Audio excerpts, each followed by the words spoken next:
Olá pessoal, então sejam bem-vindos à nossa aula 8. Hoje nós vamos falar um pouco sobre substância pura ou espécie química e também vamos tratar um pouco sobre separação de misturas.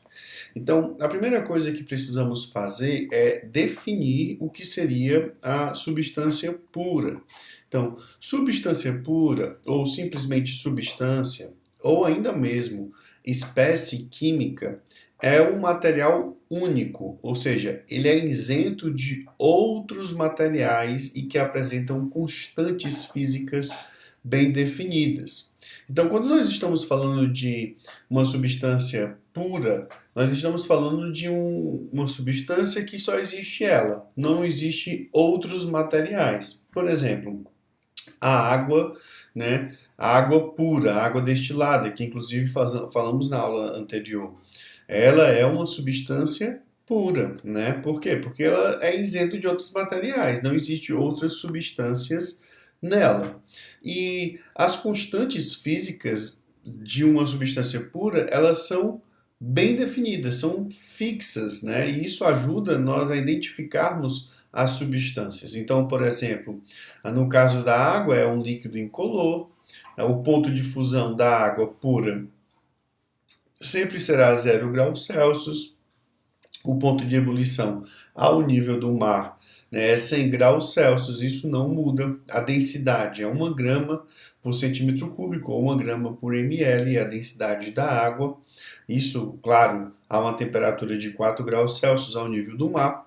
E o calor específico, que é a quantidade de calor que é necessário para alterar a 1 grau a temperatura, é igual a 1 caloria por grama. Então, essas informações aqui, elas são fixas, são bem definidas. Elas existem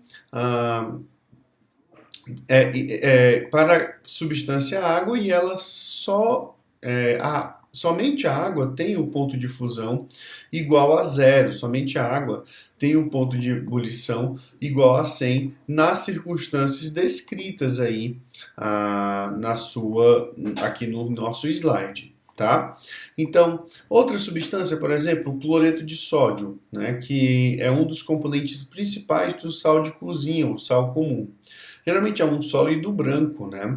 Ele possui, por exemplo, o ponto de fusão, que é a temperatura que a substância passa do sólido para o líquido, 801 graus Celsius. O ponto de ebulição, 1460 graus Celsius. A densidade do cloreto de sódio, por exemplo, é 2,18 gramas por centímetro cúbico ou mililitros, né?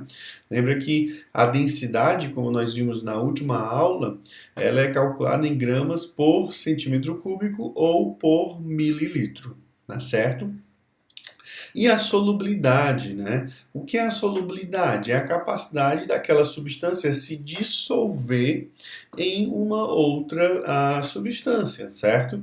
Então, no caso a água. Então, qual é a solubilidade do cloreto de sódio? O cloreto de sódio tem uma solubilidade de 365 gramas de sal, ou seja, de cloreto de sódio, por litro de água, isso a uma temperatura de 20 graus Celsius, né? Então, isso significa dizer que se eu colocar 400 gramas de sal, por exemplo, no litro de água, aquilo que passa de 365, no caso aí 35 gramas, isso vai para o fundo do recipiente, não vai conseguir se dissolver, né? Então, substância pura ou espécie química é isso. Tá? E aí a gente precisa entender, e está aqui a observação, que ao contrário das substâncias puras, né, as misturas, elas não apresentam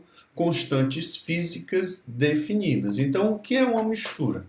Uma mistura é quando você tem duas ou mais substâncias químicas no mesmo recipiente, né? Isso seria mistura, né? Duas ou mais substâncias no mesmo recipiente, certo? Lembra que elas podem ser homogêneas, elas podem ser heterogêneas, mas esse nem é o ponto agora, né? O ponto é que as misturas elas não têm propriedades físicas constantes, né? Essas propriedades específicas constantes. certo? Depois disso, e já pensando aqui em misturas, um assunto que precisamos abordar é separação de misturas. Então, existem várias maneiras de separar misturas, vários processos de separar misturas. Na verdade, na nossa casa, constantemente nós estamos fazendo algum tipo de separação de mistura. Por exemplo, quando preparamos um café ou um chá, né, o que que acontece? A água quente ela vai fazer uma extração dos componentes do pó do café ou das folhas de chá, dando origem, né, ao café, a nossa bebida. E em seguida, né, depois que a água quente pega os componentes do pó do café, essa água ela é filtrada, então vai haver uma filtração, né, que é um processo de separação de misturas, bem conhecido. Né? Nós temos filtros em casa, né, para separar, por exemplo, a água potável das pequenas partículas, né, que ainda vem, por exemplo, na água da torneira. Também o cheiro, que às vezes vem um cheiro ou um odor, né, meio desagradável.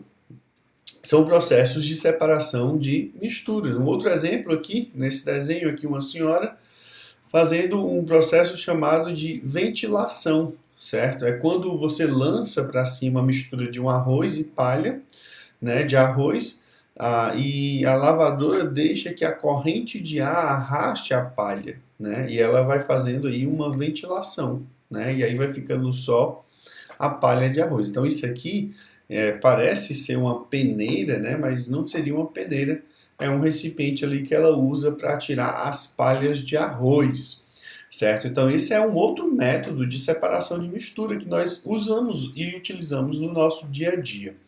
Outro muito conhecido, né, também principalmente na construção civil, na parte onde as pessoas vão fazer cimento, concreto, é aqui a peneiração, né? A peneira também é utilizada na cozinha, mas aqui especificamente essa peneira aqui, ela está sendo utilizada para separar a areia mais fina dos pedregulhos, né, ou outros materiais grosseiros que vêm na areia. Esse processo ele pode ser peneiração ou tamização. Então, aqui nós estamos introduzindo os processos de separação de mistura e facilmente nós podemos reconhecer três processos de separação de mistura. Nós temos a filtração, nós temos, melhor, quatro. Nós temos a extração, a filtração, a ventilação e a peneiração ou tamização, certo? Além, existem outros métodos. Por exemplo, vamos falar aqui ainda sobre um pouco da filtração, certo? Então, o que é a filtração? É um processo mecânico que serve para desdobrar misturas heterogêneas de um sólido disperso em um líquido ou em um gás, como os exemplos práticos mostrados ao lado. Então, por exemplo, você tem um aspirador de pó, ele filtra o ar retendo a poeira. Na hora que o motor da máquina, do aspirador, está ligado, ele puxa o ar. Junto com esse ar vem a poeira, vem a areia. Essa areia fica retida no filtro e o ar passa. Então isso aí é uma filtração. Outro exemplo é o coador de café, né? A água quente passa extraindo os componentes do café, mas aí ele filtra no papel de café. Então um exemplo mais simples, né, seria essa montagem aqui, ó, onde você tem os materiais de laboratório. Aqui você tem um becker, né, que é tipo um copo, mas ele é milimetrado, ele tem medida, apesar que não é um instrumento de laboratório com medida precisa.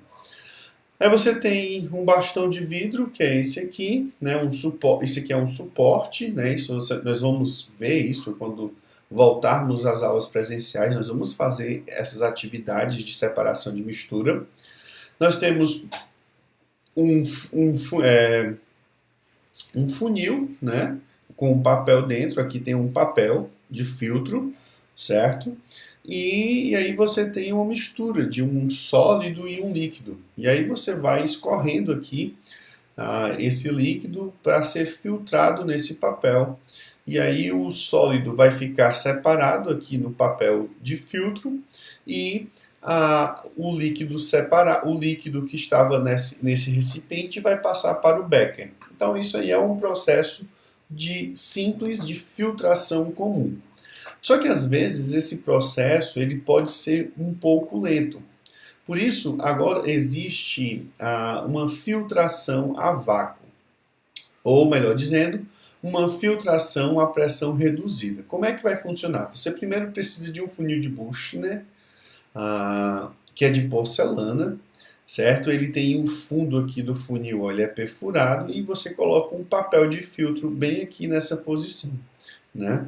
E aí você tem uma rolha de borracha para vedar aqui no frasco de Kitasato, né? Esse aqui é um frasco de Kitasato. Vocês depois vão ter que aprender ou memorizar o nome das vidrarias, né? Nós vamos ter talvez uma aula só falando sobre isso. Aí você tem aqui o frasco de Kitasato, que é de vidro. Ele vai encaixar aqui nessa rolha de borracha, que vai ficar vedada. E aqui você vai colocar uma mangueira para sugar o ar ligado ao motor, né? Então esse motor ele vai puxar todo o ar daqui de dentro. Então aqui dentro vai ficar um vácuo, ou seja, vai ficar sem ar.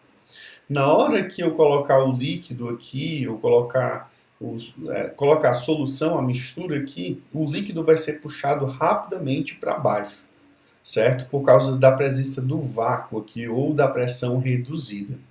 Certo? Então isso vai acelerar o meu processo de filtração, né? Isso geralmente é feito no laboratório para poder acelerar o processo e também para ter certeza que todo o sólido foi filtrado, todo o líquido que eu tinha dentro daquele becker foi filtrado, certo? Então aqui nós temos um exemplo de filtração a vácuo ou filtração a pressão reduzida. Memoriza, tem a filtração simples, que é aquela normal, que nós falamos aqui no slide anterior, essa aqui, e nós temos a filtração com pressão reduzida, que é quando você coloca um cabo aqui, uma mangueira aqui, e essa mangueira é ligada a um motor, e esse motor puxa o ar de dentro do frasco do Kitasato, que está vedado com essa rolha de borracha, e aqui em cima só tem a minha solução, que vai ser jogada aqui, o líquido vai vir aqui para baixo e o sólido vai ficar aqui em cima.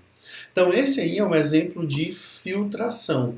Tá? Um outro exemplo de separação de mistura é chamada de decantação. Né? Então o que acontece? Por exemplo, você tem aqui uma água com areia, uma água barrenta. Se você deixar ela em repouso, descansando, o que vai acontecer? O barro vai lá para o fundo do recipiente, né? E a água, o líquido, vai ficar aqui para cima. Então você tem duas formas de fazer a decantação. Você pode fazer dessa forma, você tem um bastão de vidro, e aí lentamente você vai derramar água pelo bastão de vidro. O líquido vai sair todo e vai ficar somente o sólido. Ou a sifonação. Você coloca um frasco mais baixo do que o frasco onde você tem a solução, e aí você pega uma mangueira, né, e puxa o ar, deixando essa parte da mangueira dentro da água e essa outra parte da mangueira dentro desse frasco mais baixo. E aí o que vai acontecer? O líquido todo vai sair de um frasco para o outro. Isso aqui se chama sifonação. Nós temos um processo para acelerar a decantação, que é o quê? É os sólidos ir para o fundo do recipiente. Nós vamos fazer isso com a centrifugação. Né? A centrifugação é um processo que nós podemos utilizar para poder fazer uma aceleração da decantação. Então, olha aqui, ó, o sólido líquido na água barrenta, 2 tubos de ensaios com a mesma quantidade, mesma concentração, e aí eu começo a girar esses tubos a uma rotação elevadíssima, eles vão ficar nessa posição e vão empurrar o sólido devido à força centrífuga. Né? Isso acontece, por exemplo, nos laboratórios, né, para fazer análise dos exames de sangue. Aqui é uma centrífuga maior, né, com vários buraquinhos para colocar os tubos de ensaio, e aqui essa centrífuga vai girar em alta velocidade, empurrando todo o sólido para o fundo do recipiente. E essa outra gravura aqui é o nosso funil de decantação. Olha, o funil de decantação também pode ser chamado de funil de bromação, certo? Você tem aqui, por exemplo, para dois líquidos, um líquido que é menos denso, que fica em cima, por exemplo, o óleo, e o líquido mais denso, que fica embaixo, por exemplo, a água. Então aqui você tem uma torneira que você abre gradativamente. Na hora que você abre essa torneira aqui, o líquido mais denso desce, e aí quando o líquido menos denso estiver próximo da torneira, você fecha. Né? E fechando, você vai ter a separação por meio da decantação, utilizando o funil de bromo ou funil de decantação. Isso, pessoal, deve ser feito para dois líquidos, né? Dois líquidos que não se misturam. Tá? Então você tem aí mais um processo de separação chamado de decantação. E por último, nós vamos falar sobre a destilação simples. A destilação simples, ela pode servir, por exemplo, para separar água e sal. Então, vamos começar por aqui. Ó. Você tem o bico de Bunsen, né, que é onde você pode fornecer calor. Você pode colocar fogo ali e ele vai ficar com fogo constante. Aí você tem uma tela de aquecimento, geralmente é uma tela metálica, certo? Que vai fazer, revestida com amianto, que vai fazer com que o fogo aqui, o aquecimento, seja uniforme. Então, dentro desse frasco você tem uma mistura, por exemplo, água e sal, certo? Onde o sal está totalmente dissolvido aqui, nesse frasco. Esse balão aqui nós chamamos de balão de destilação. Então, vai aquecer, vai evaporar então a água, certo? A água vai evaporar, ou seja, o sal vai ficar nesse balão de destilação. Tem um termômetro para verificar a temperatura. E aí a água no estado gasoso vai entrar nesse outro recipiente que nós chamamos de condensador. O condensador ele está sofrendo resfriamento, porque tem entrado água por aqui e saindo água por aqui. Mas essa água que entra por essas mangueiras, elas não se misturam com a água que está aqui nessa parte branca. Né? Esse gás que entrou aqui na forma de gás, mas à medida que o condensador ele vai fazer o que? Ele vai condensar, ou seja, vai passar do gás para o líquido. O gás vai resfriando, vai se tornando líquido, e aí ele vai entrar aqui dentro desse outro balão, certo? Então esse é o processo por aquecimento. Então no final da destilação você vai ter água de um lado e você vai ter água destilada de um lado e você vai ter sal do outro lado. Você pode utilizar a destilação, essa aqui é chamada de destilação simples, mas você tem a destilação fracionada. A destilação fracionada, por exemplo, é utilizada com um processo bem semelhante para fazer a separação dos componentes do petróleo na refinaria, certo? Então, quando se fala em destilação fracionada, a resposta mais rápida que você teria é separar os componentes do petróleo, né? E isso geralmente é feito em uma refinaria. Nós vamos ficar por aqui hoje, então lembre de estudar, reveja os vídeos mais de uma vez. Se você não entendeu na minha explicação, veja outros vídeos na internet, você tem condições de ver isso. Estudem, tirem dúvidas e vamos para frente. Um grande abraço e até logo!